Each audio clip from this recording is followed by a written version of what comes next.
We're starting to get the lawn ready for spring today on Pots and Trowels, which is brought to you with the support of Cobra Garden, Mr Fothergills and Darlac.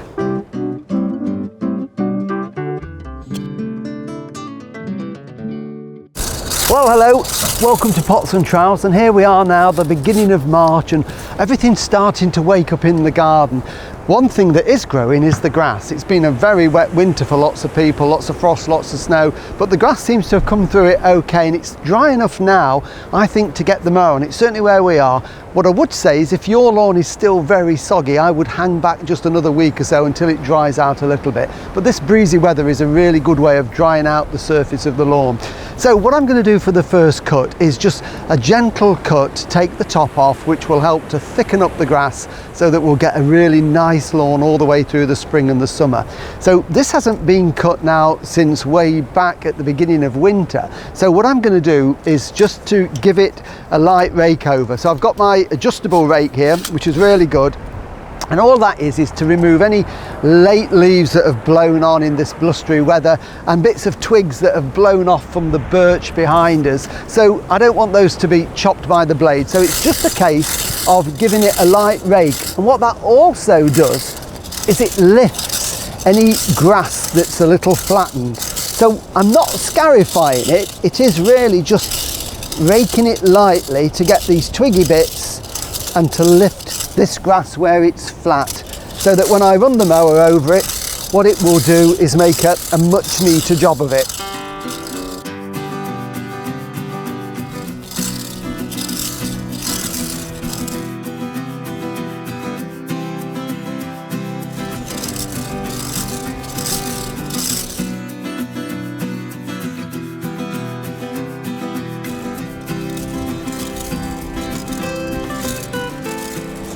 There, so that's just lightly raked the lawn, and it looks so much better for just lifting that grass that's flat. So now we've done that, we can mow it. The only thing I would suggest though, if you've got an area of the lawn that is probably a little bit wet, and we're fine on this well-drained soil, but if it is wet, then just use a garden fork, and any areas that are a little bit sticky, just use your fork and gently push it in. Now, if your lawn is so wet that it's squelchy, again, keep off.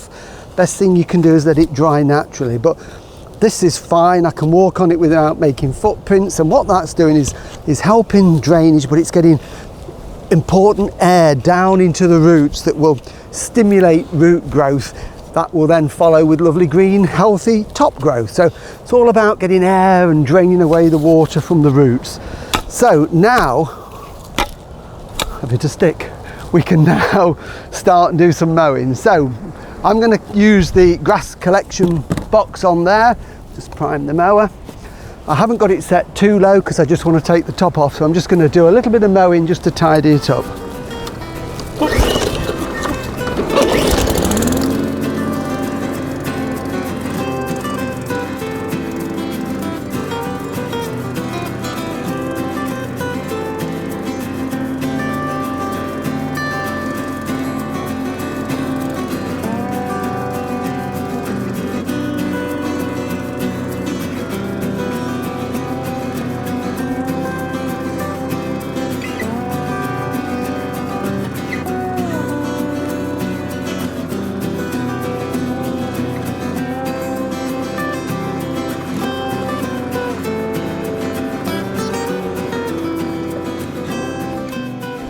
There, that looks so much better, and if only I could train Molly to actually use the mower instead of just following me up and down, it would make life so much easier, wouldn't it, Molly? You're going to have to learn to use the mower. You are. So all I've done is just taken a very small amount of grass off there, which has taken out some of the dead and any last bits of leaves that I didn't rake up. So it's just started to smarten it up, and that will now put on a flush of new growth and look so much better. Final thing to make the lawn look complete at this time of the year is to just check your edges. And the two ways we can do that, firstly, is to use this, which is a half moon edging iron, and the idea of this is we use this to create a nice edge along the lawn like that. So what I do at this time of the year is just use it literally just to take off a sliver where the frost has just weakened it a little bit. I'm not taking off really much of the grass, I'm just leveling up that edge there, so that will then dry and give me a nice crisp edge so that we can edge it all the way through the summer.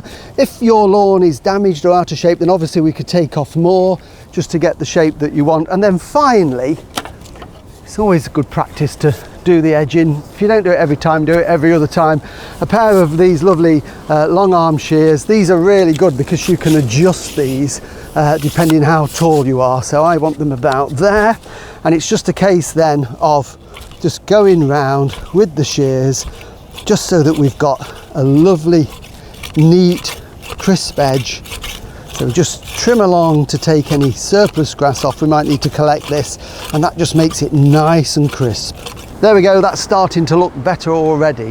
What I haven't mentioned is feeding, and that's simply because it's too early in the season to be putting a lawn feed on yet. We don't want to encourage soft, lush growth, just in case it turns cold and frosty, it would damage it. So we'll leave that until probably the middle of April when the ground and the air temperature is much warmer. But what you can do is to put a moss killer on. If you've got a big problem with moss, then buy some Lord sand or sulphate of iron, which is a natural product. Put that on very thinly. That will turn the moss black, and then you can rake it out when you next get the lawn rake out. So plenty to be getting on with, and I'm going to carry on with my edging.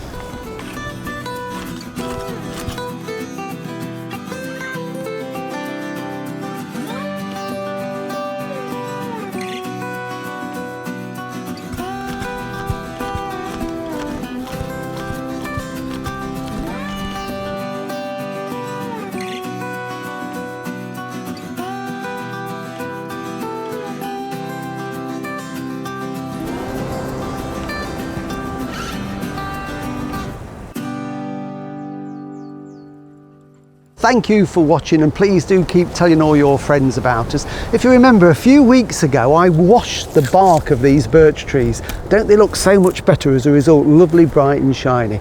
We're going to be back again next week when I'm going to be showing you how to prune different types of hydrangeas. So we'll see you then. Bye.